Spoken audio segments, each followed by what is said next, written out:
saya punya beberapa slide yang bisa saya ceritakan.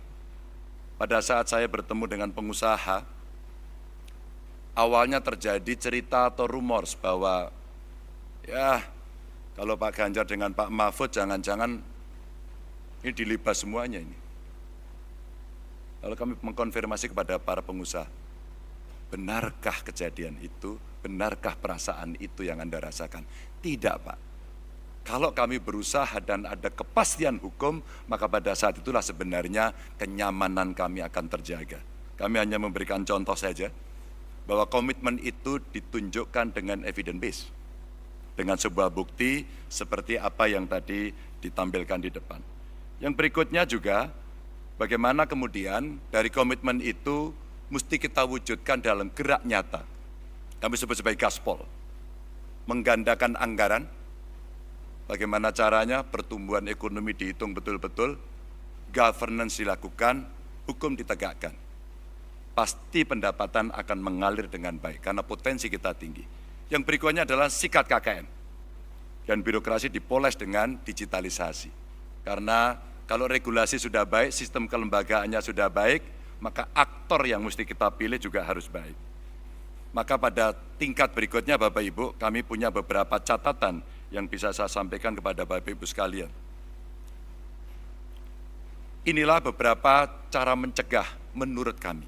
Yang pertama, digitalisasi sistem keuangan, dan dengan cara digitalisasi sebenarnya penghematan bisa dilakukan. Transaksi tunai itu sulit untuk dilacak, maka mesti ada pembatasan.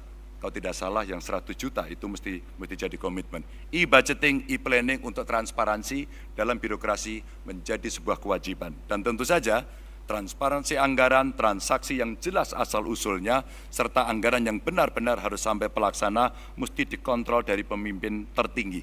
Dan itulah dashboard yang dibutuhkan setiap hari untuk pemimpin melihat, memimpin pemberantasan korupsi secara langsung. Maka penguatan kelembagaan bisa dilakukan dengan, kalau tadi disampaikan Pak Gufron, koordinasi di antara kelembagaan yang ada, dari APH.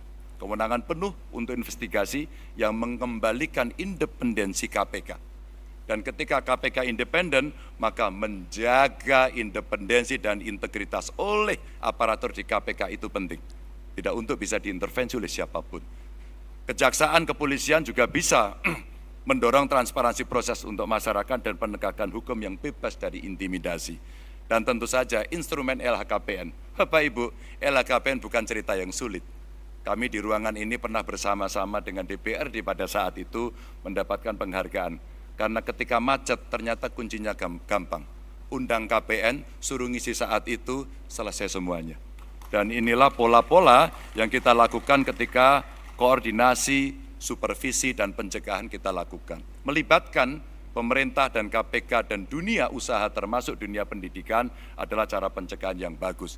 Dan penguatan LHKPN itu didorong dengan memperkuat sistem whistleblowing dari masyarakat yang dijamin kerahasiaannya dan tentu dengan anonim dan evidence base yang memang betul-betul terjadi.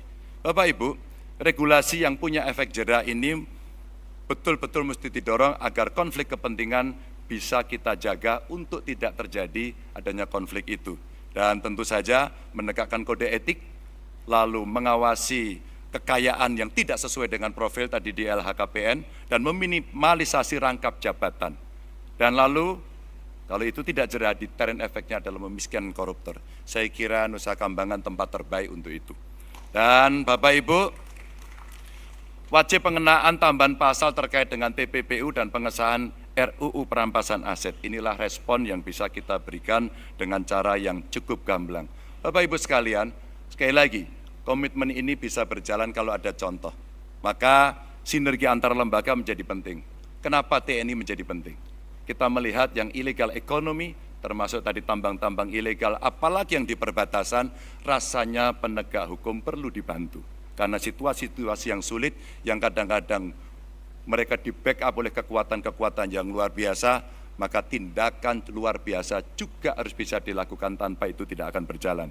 Peningkatan transparansi untuk penanganan kasus korupsi sehingga orang tahu sampai di mana, berjalan atau tidak, dan mempererat koordinasi antara penegak hukum yang tadi disampaikan, termasuk cross-check berkala anggaran.